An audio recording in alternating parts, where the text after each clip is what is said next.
Umum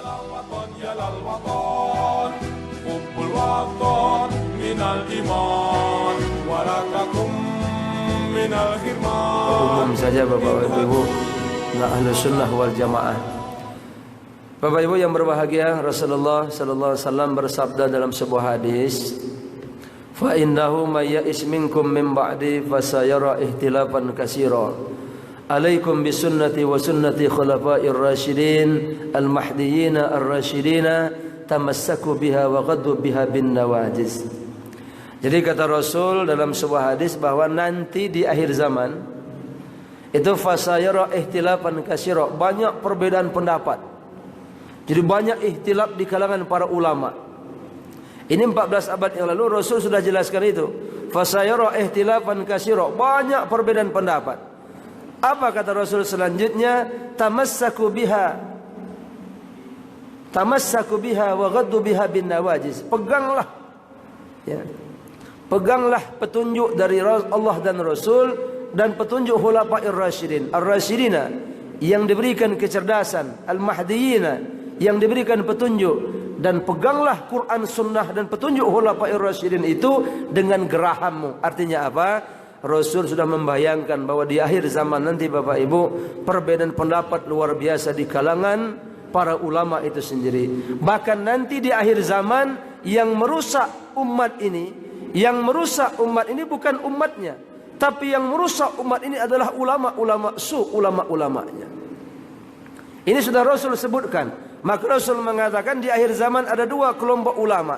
Pertama, ulama-ul amilin, ulama yang baik, ulama-ul amilin, ulama yang sesuai dengan Al-Quran Sunnah. Tapi yang kedua ada ulama ulama-ulama jahat. Bapak Ibu yang berbahagia rahimakumullah.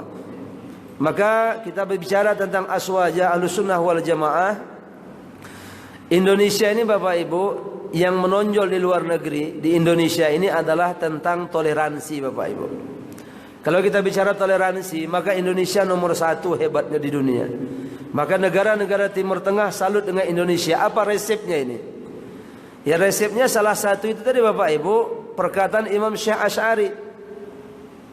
Beliau mengatakan hubul watan minal iman, cinta tanah air sebagian dari iman. Artinya apa? Tidak cuma beragama, tidak cuma melaksanakan perintah-perintah Allah, tapi juga memikirkan negara. 4 pilar kebangsaan.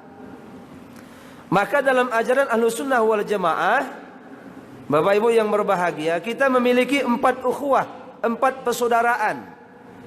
Yang pertama kata ulama Ahlus Sunnah wal Jamaah namanya ukhuwah mahlukiyah, persaudaraan semakhluk. Saya dengan anjing bersaudara, saya dengan monyet bersaudara. Ini dalam Ahlus Sunnah wal Jamaah begitu. Dari sudut pandang yang mana? Karena sama-sama makhluk Allah. Maka kita lihat dalam Ahlus Sunnah wal Jamaah Bapak Ibu, anjing itu terbagi 3. Al-kilab ala salasati aqsam, anjing terbagi 3. Tidak sama hukum anjing itu. Yang pertama kata ulama, ada namanya kalbul akur, anjing galak. Kalau anjing galak ulama sepakat ittifaq, fayusannu qatluh, sunnah dibunuh Pak. Kalau anjingnya galak. Ada anjing tetangga ngonggong kita Pak, lewat pulang subuh digonggong, itu anjing boleh sunnah dibunuh itu. Tapi yang kedua kata ulama Ahlus Sunnah wal Jamaah namanya kalbun ghairu akur, anjing tidak galak. Fihi naf'un wala darar, ada manfaat enggak ada mudarat. Kal hirasah, anjing apa itu? Anjing untuk penjagaan. Polisi kemana-mana bawa anjing Pak, melacak penjahat. Itu anjing model begitu kata ulama Ahlus Sunnah wal Jamaah, fayahrumu qatluh, haram dibunuh Pak. Itu 4 ulama imam mazhab mengatakan haram dibunuh. Kenapa? Karena anjing itu ada maf'un, ada manfaat, tidak ada mudaratnya. Bahkan kalau kita lihat Bapak Ibu, mohon maaf, anjing itu Pak, satu-satunya binatang yang masuk surga. Di Quran dijelaskan itu. Anjing Bapak Ibu satu-satunya binatang yang Allah ciptakan di muka bumi ini Pak, yang bisa membedakan 110 bau. Makhluk lain tidak bisa itu. Kalau ada 110 orang dalam sebuah ruangan, keluar anjing suruh masuk, dia bisa bedakan itu. Di mana bupati duduk, di mana Pak Camat duduk, di mana wali kota duduk. Pak RT, mak janda, misalnya, mohon maaf. Beda itu Pak duduknya, dia tahu itu. Maka dimanapun anjing bisa membedakan 110 bau, makhluk lain nggak bisa itu. Jadi anjing yang kedua Bapak Ibu namanya anjing kalbu ghairu akur, anjing tidak galak. Fihi nab'un wala darar, dalamnya ada manfaat nggak ada mudarat. Ulama sepakat, ittifaq ulama, fayahrumu qatluhu, haram dibunuh Pak. Nah yang ketiga kata ulama ada namanya kalbul suq, anjing pasar. Kalau anjing pasar ini Bapak Ibu anjing la nab'a wala darar, enggak ada manfaat, enggak ada mudarat. Anjing model begitu Pak, ulama sepakat fayahrumu qatluhu, haram dibunuh. Kalau bahasa kita anjing kura Pak, di pasar duduk dekat tong, kita pergi dia pergi, bergaruk duduk. Anjing la nab'a wala darar, enggak ada manfaat, enggak ada mudarat. Manfaatnya enggak ada, mudarat juga enggak ada. Ini anjing haram dibunuh Bapak Ibu. Bapak Ibu yang berbahagia, kalau kita bicara Ahlussunnah wal Jamaah Bapak Ibu, mohon maaf, kita dengan binatang bersaudara. Maka ulama-ulama tasawuf Pak, itu memakruhkan pelihara burung. Kenapa burung makruh dipelihara Pak? Karena menyiksa binatang. Burung dalam sangkar Pak, itu kalau ulama tasawuf memakruhkan, maka sampai mengharamkan. Kenapa? Karena menyiksa binatang. Burung itu dalam sangkar Pak, itu ada yang sudah 10 tahun. Makan di situ, berak di situ, tidur di situ, siang kepanasan, malam kedinginan, bertahun-tahun itu. Luar biasa Bapak Ibu. Ada yang bilang, Pak Ustadz kan boleh. Engkau mau dikurung model burung itu? Tidak mau. Makanya ada lagu itu Pak. Disangkar emas tapi aku tak bebas. Ada lagu betul Pak ya. Jadi disangkar emas sekalipun kita dikurung Pak, tidak bebas kita. Maka tak betah itu.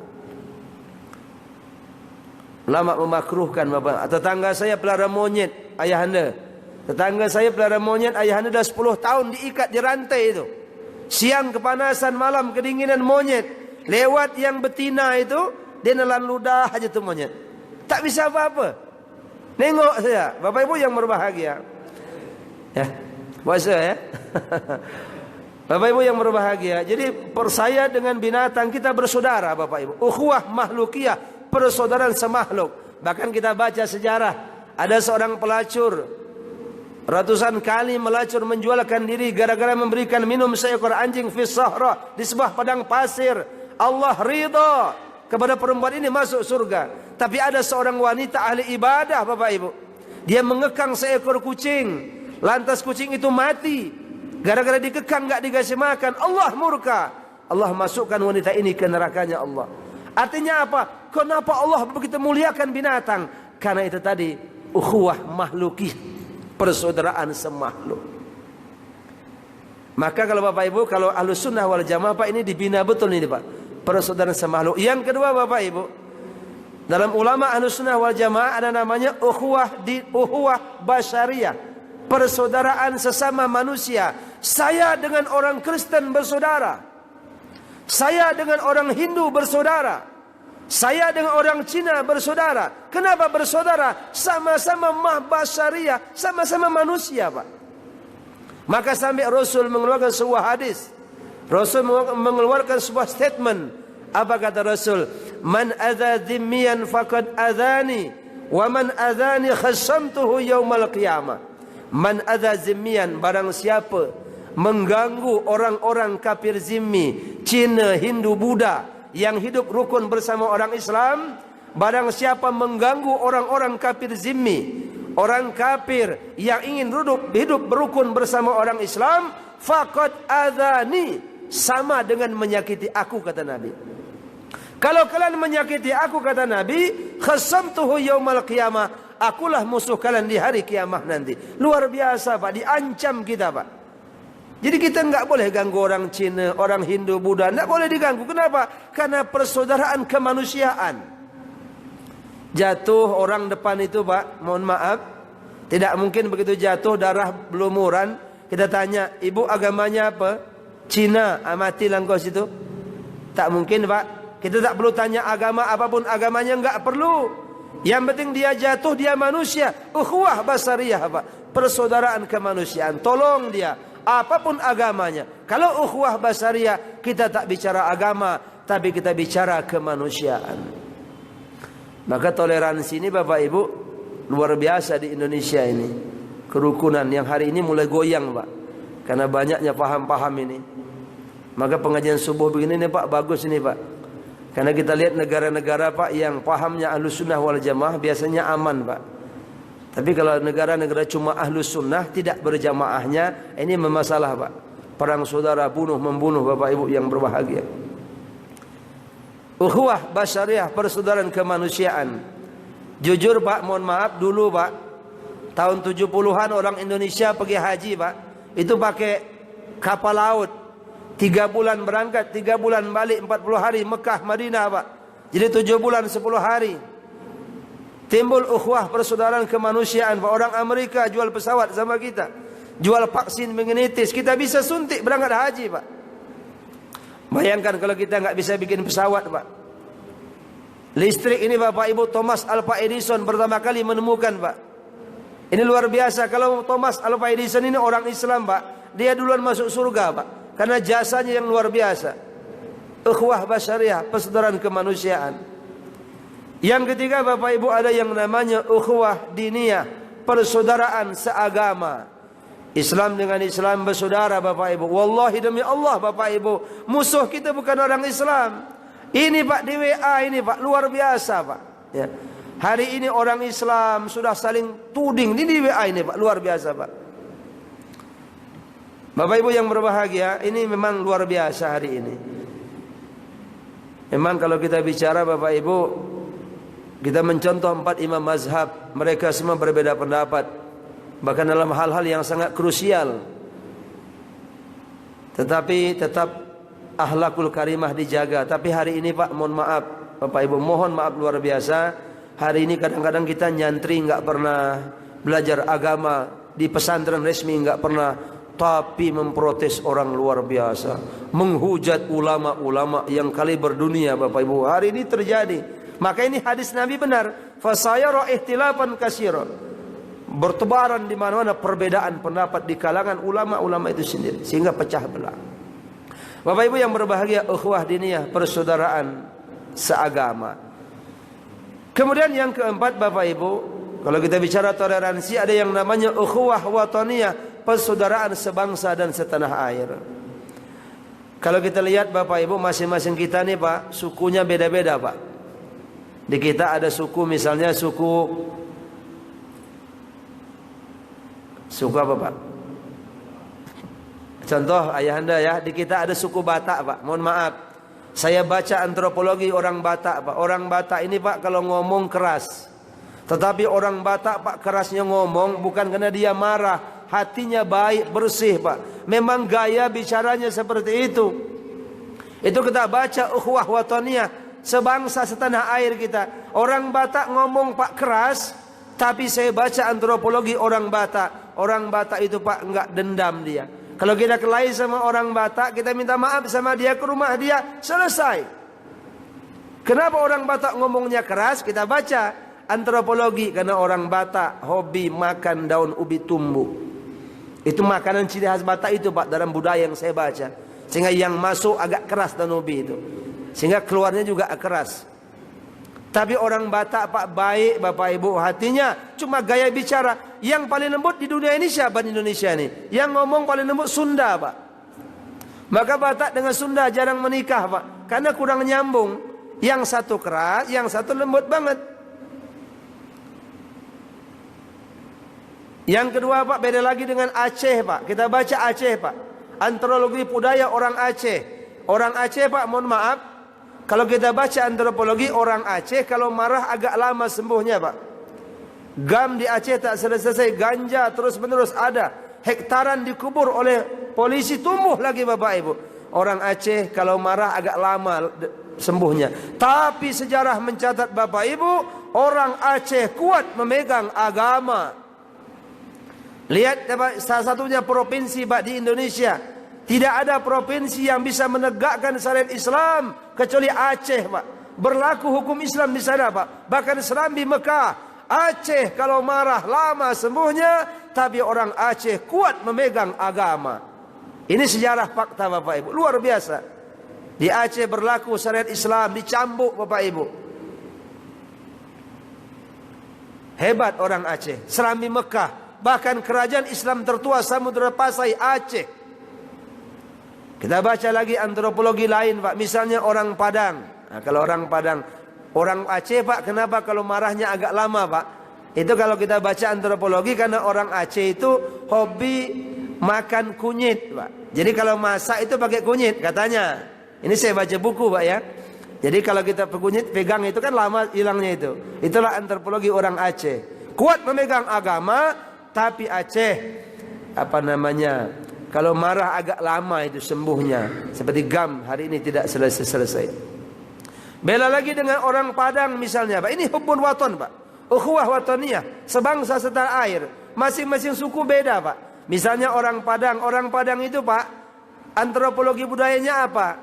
Orang Padang hobi bercanda, hobi ngobrol. 3 jam ngobrol Bapak Ibu. Balik-baliknya, ujung-ujungnya pinjam duit lah 20.000, naik ojek tak ada duit.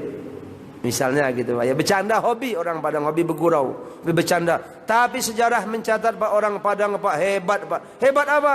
Orang Padang itu kreatif Pak. Dimanapun negara Pak ada jual nasi Padang Pak. Kalau kita ke Amerika Pak, nasi Padang ada, Rusia, Perancis ada. Dimanapun belahan dunia, orang ada jual nasi Padang. Kalau di bulan boleh berdagang Pak, di bulan boleh ada nasi Padang Pak. Hebat Pak, kreatif, tinggi Pak. Dan orang Padang Bapak Ibu luar biasa, kreativitas tinggi. Punya ciri khas sendiri dia. Beda dengan suku lain, dia punya ciri khas apa? Masakannya pedas, masakannya asin. Tak pernah orang Padang masak pakai gula Pak. Orang Padang itu Pak kalau bikin nasi sebungkus Pak, itu banyak cedoknya. Nasi sebungkus Pak, cedoknya banyak. Ayo terus. Ini ciri khas Padang Pak. Orang Padang Pak banyak bercanda, banyak bergurau, tapi orang Padang kreativitasnya tinggi. Kalau kita tanya mau kemana cari piti kan gitu. Orang Jawa kerja, ya Pak. Itu Padang Pak, kreativitas tinggi Pak.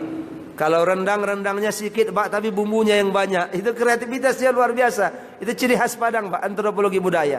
Beda lagi dengan Jawa Pak. Oh, kalau bicara Jawa Pak, luar biasa Pak. Orang Jawa Bapak Ibu, orang Jawa kalau ngomong paling manis Pak. Kenapa? Karena hobi makan gula Pak. Kalau orang Padang hobi makan rendang, orang Jawa hobi makan gula. Orang Jawa Pak, mohon maaf, apapun yang dia masak pasti pakai gula Pak. Bikin sayur asam pakai gula, bikin sambal pakai gula, bahkan bikin kolak pun dia pakai gula Pak. Ini orang Jawa Pak, luar biasa. Orang Jawa itu kalau ngomong manis luar biasa Pak. Datang dia jenguk kita ke rumah sakit, kita dah terbaring tak berdaya, dia tanya, "Piye Mas, apik Mas, apik." Dan nak mati kita masih tanya, "Apik Mas, apik." Itulah Jawa Pak, manis. Kalau datang mertua dari kampung pagi-pagi dia ketok pintu itu. Ketok pintu. Nuwun sewu Pak, nuwun sewu. Apa arti nuwun sewu Pak? Mohon maaf 1000 kali Pak. Mohon maaf 1000 kali. Enggak ada orang Jawa, Batak, Padang ngomong 1000 kali Pak. Orang Jawa cuma satu kata Pak. Nuwun sewu Pak. Mohon maaf 1000 kali dahar mawon. Makan dulu. Jawa kalau ngomong luar biasa santun Pak. Orang Jawa itu Pak, mohon maaf, kalau orang Melayu nikah keris di depan. Orang Padang nikah keris di depan. Batak, Bugis keris di depan, semua suku keris di depan. Tapi kalau orang Jawa Pak, nikah keris di belakang. Kenapa Pak? Kalau berkelahi Pak, one by one, itu hebat Pak. Ente Jawa, ente Sunda dengan Padang berkelahi, sama-sama pegang badik Pak, nampak badiknya Pak. Bertikam-tikam sama-sama mati Pak. Kalau dengan Jawa tidak, tak nampak badiknya. Dia peluk kita baru dia cocok. Itulah Jawa Pak. Orang Jawa Pak luar biasa Pak. Kenapa? Kreativitasnya tinggi Pak. Makanya belangkonnya berkelok-kelok itu Pak. Maka presiden di Indonesia rata-rata Jawa Pak. Tirakatnya kuat, ilmunya kuat. Segala ilmu di Jawa ada Pak. Zaman Wali Songo itu. Orang Jawa Pak, mohon maaf, kreativitasnya tinggi. Orang Padang, orang Jawa bicaranya santun. Nah yang terakhir Pak, antropologi budaya orang Melayu. Orang Melayu nih Pak, yang dimakan kurang nampak Pak. Ya di Tanjung Pinang ini kita kurang nampak. Jujur ciri khas Melayu itu kan yang nampak bubur pedas laksa. Tapi Tanjung Pinang mana ada orang bubur pedas laksa? Jarang Pak. Artinya memang mohon maaf, negeri kita ini kurang apa namanya, laksa kurang Pak ya, berpedas kurang. Tapi yang lain, ini negeri Melayu, ini daerah Melayu, tapi masakan Melayu jarang. Justru masakan Jawa, masakan Padang yang menonjol di negeri kita Melayu ini. Tetapi Bapak Ibu yang berbahagia, kita tidak bicara makanan, kita bicara ukhuwah watoniyah, persaudaraan sebangsa setanah air. Kita saling menghormati. Orang Batak ngomongnya keras, bukan karena dia marah, tapi memang gaya bicaranya begitu. Orang Sunda ngomongnya lembut Pak. Dia maki-maki kita Pak, ngomongnya santun. Itulah gaya orang Sunda. Ini Ustaz Padoli ya, orang Sunda. Bapak Ibu yang berbahagia. Antropologi budaya, ukhuwah persaudaraan sebangsa setanah air. Bapak Ibu yang berbahagia rahimakumullah. Kalau bicara Ahlussunnah wal Jamaah, maka di Tanjung Pinang ini Bapak Ibu sudah waktunya kita menggalang kekuatan bersama agar Ahlussunnah wal Jamaah beragama tapi berjamaah Pak. Hari ini Pak, mohon maaf, orang sering memakai simbol-simbol agama Pak. Ini Profesor Said Akil itu Pak yang akan datang ini, Ketum PBNU. Itu kan dipersoalkan masalah jubah dan jenggot. Nah, mohon maaf Bapak Ibu. Dulu Pak, mohon maaf Bapak Ibu, orang yang ahli agama, orang yang betul-betul kuat agama, ahli surga itu, memang tidak bisa kita ukur dengan simbol-simbol agama semata Pak. Mohon maaf. Misalnya ada orang di HP saya ini bilang, ketua MUI jidatnya enggak hitam. Itu enggak layak Anda jadi ketua MUI. Dia bilang begitu. Saya tak jawab. Saya bilang kalau jidat hitam Pak, ukuran orang ahli ibadah, ahli surga, berarti ibu-ibu enggak ada yang masuk surga. Kenapa enggak ada perempuan yang jidatnya hitam? Apakah perempuan tidak ahli ibadah? Jadi kalau ukuran orang masuk surga hanya diukur dengan jidat hitam saja Pak, murah betul surga itu Pak. Saya punya guru Agu Yadim Yati. Ketika beliau wafat meninggal dunia Pak, saya datang Bapak Ibu. Saya tengok Bapak Ibu luar biasa, bersih, tak ada masalah, jidatnya bersih. Pada tiap malam ibadah Pak, ratusan rakaat solat tiap malam. Orang Banten bilang beliau khawariqul adah, nulayani adat wali. Tapi ketika meninggal biasa saja. Tapi tetangga saya Pak, tukang adu ayam. Tapi saya tengok hitam juga. Ya ada memang ahli ibadah banyak Pak, jujur ada orang jidatnya hitam karena ahli ibadah, alhamdulillah. Alhamdulillah, kita tidak salahkan. Tapi apakah itu ukuran bahwa orang jidatnya hitam dia ahli surga, dia ahli ibadah? Juga belum tentu Pak. Maka tidak bisa simbol-simbol agama. Yang kedua jenggot Pak, mohon maaf. Saya juga berjenggot Pak, mohon maaf. Bahwa jenggot ini tidak menjadi ukuran 100% bahwa dia orang ahli surga. Amrozi ngebom berjenggot Pak. Imam Samudra ngebom teroris berjenggot Pak. Abu Jahal, Abu Lahab berjenggot. Maka nggak perlu dibahas masalah jenggot ini. Yang pakai silakan, yang tidak pun nggak apa-apa. Wah, Imam Syafi'i mengatakan sunnah saja. Walaupun imam lain mengatakan wajib. Perbedaan pendapat itu biasa. Kalau hanya ukuran jenggot kita pecah Pak, luar biasa. Kalau hanya ukuran jenggot orang masuk surga dengan tidak surga Pak, murah betul surga itu. Seorang pemabuk dia bisa pakai jenggot. Seorang yang korupsi pemabuk dia bisa pakai jenggot. Jadi masalah jenggot tidak bisa jadi perpecahan di antara kita. Yang pakai alhamdulillah, yang enggak pakai pun jangan dicaci maki. Celana cingkrang Pak, celana ini naik ke atas cingkrang, ini juga tidak jaminan. Saya karena saya pegawai negeri Pak, di SMS.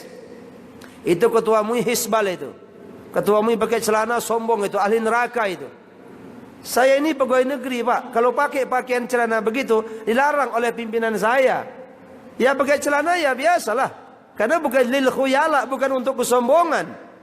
Tapi dibilang bid'ah, ahli neraka, pakai celana di bawah mata kaki. Bapak Ibu yang berbahagia, kalau celana itu ukuran orang masuk surga, celana yang cingkrang itu Pak, itu cewek-cewek di BP itu Pak, itu duluan masuk surga itu.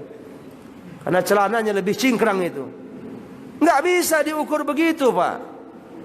Orang ahli agama, orang ahli ibadah itu nggak bisa diukur dengan jidat yang hitam semata-mata, jenggot yang panjang semata-mata. Kalau jenggot jadi ukuran Pak, mohon maaf, ayahanda kita tak berjenggot itu?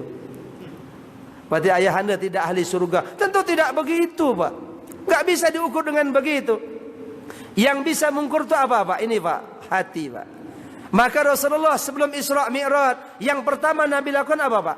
Dibelah dadanya, Pak, dibersihkan hatinya.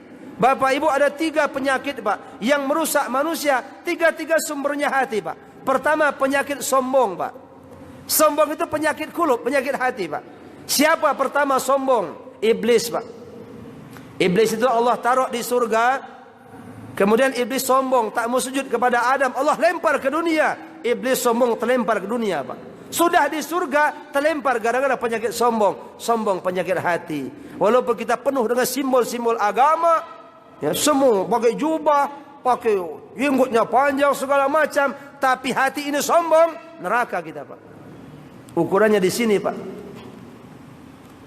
Maka kata Imam Ghazali, Pak, manusia itu terdiri dari 3 pilar.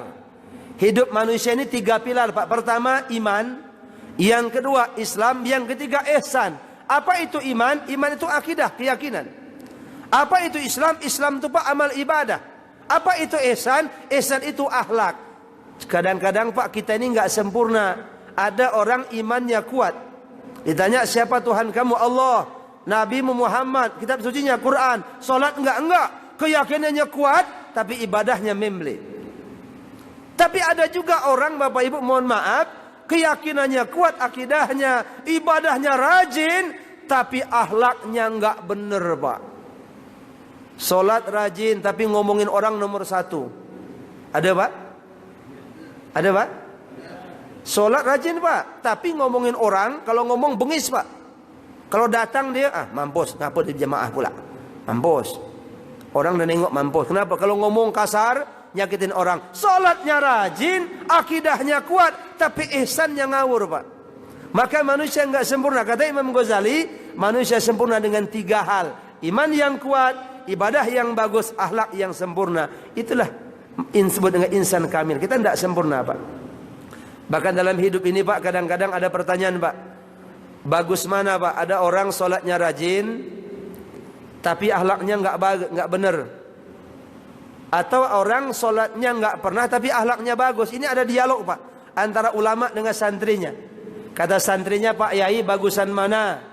Ada orang salatnya rajin, tapi akhlaknya luar biasa. Suka membicarakan kejelekan orang, memfitnah orang. Salatnya rajin, puasanya rajin, baca Qur'annya oke, tapi akhlaknya bejat. Kata kiai, kata ulama, ini orang bagus. Bagus, bagus, kata Pak Yai. Dan orang yang tidak pernah sholat, tapi akhlaknya santun. Orang nggak pernah ibadah, akhlaknya santun. Ini juga bagus, kata kiai. Santrinya bingung, Pak Yai bagus gimana? Kata kiai, orang yang rajin sholat, ibu-ibu yang rajin ke majelis taklim, ibadahnya kuat, puasanya kuat, tapi akhlaknya enggak benar. Mudah-mudahan barokah ibadahnya benar, Allah perbaiki akhlaknya. Baiknya di situ. Lantas orang yang enggak pernah sholat, enggak pernah puasa, enggak pernah baca Quran, tapi akhlaknya santun, kata kiai baik. Baik kenapa? Baik, mudah-mudahan dengan barokah akhlak yang baik, akhlak yang santun, Allah perbaiki ibadahnya. Dua-duanya baik. Santrinya tanya, Pak Yai, yang tak baik di dua ini yang mana, Pak Yai? Yang tak baik itu kue, yang tak baik itu engkau. Kok gitu, Pak Yai? Ya iya, sampian suka menilai orang, suka mengevaluasi diri orang, tapi sampian tak pernah mengevaluasi diri sampian sendiri. Di akhirat ini tanya bukan orang, Pak, kita, Pak. Maka rumah tangga juga begitu, ayahanda. Rumah tangga itu di Quran kan 4 ceritanya itu. Ada rumah tangga suami soleh, istrinya enggak benar. Rumah tangga siapa itu? Nabi Lut, Nabi Nuh, Pak. Nabi Lut itu nabi, Pak, tapi istrinya ikut kelompok orang kafir. Itu di Quran diceritakan begitu, Pak. Yang kedua ada rumah tangga itu, istrinya solehah luar biasa, ahli surga, tapi suaminya kampret, Pak. Suaminya laknatullah. Siapa itu? Rumah tangga Fir'aun. Istrinya Siti Aisyah, hebat luar biasa, Pak. Tapi suaminya laknatullah alaih. Yang ketiga di Quran diceritakan bab rumah tangga itu suaminya soleh, istrinya soleha, anaknya pun soleh Nabi. Rumah tangga Nabi Allah Ibrahim. Ibrahim jadi Nabi, anaknya jadi Nabi Ismail, istrinya Sarah dan Hajar juga orang-orang soleha. Yang ketiga itu Pak. Yang keempat ini rumah tangga yang kacau. Suaminya kampret, istrinya apa kira-kira? Kampret, anaknya jadi setan. Rumah tangga siapa? Abu Jahal, Abu Lahab itu Pak. Jadi suami yang enggak benar, istrinya enggak benar, anak juga enggak benar. Memang gambaran begitu Pak. Manusia itu enggak sempurna. Ada yang kadang mohon maaf ibadahnya baik, perilakunya kurang baik, tapi sudah alhamdulillah Pak, sudah mau beribadah.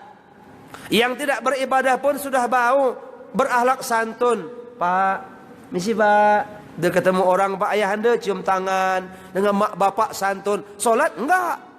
Tapi bagus Pak kata ulama. Bagusnya kenapa? Dengan barokah santunnya, barokah adab yang baik, Allah perbaiki ibadahnya. Jadi bagus Bapak Ibu dua-duanya. Bapak Ibu yang berbahagia rahimakumullah. Jadi mudah-mudahan dengan pengajian aswaja yang kita laksanakan tiap pagi subuh minggu Pak ya, mudah-mudahan makin mengembangkan Tanjung Pinang Bapak Ibu menjadi masyarakat yang rukun, aman dan damai di bawah ridha Allah Subhanahu wa taala. Amin ya rabbal alamin. Lebih kurang saya mohon maaf karena waktu sudah kurang lebih setengah jam, 45 menit Pak ya. Insyaallah kita sambung lagi pada minggu yang akan datang. Assalamualaikum warahmatullahi wabarakatuh.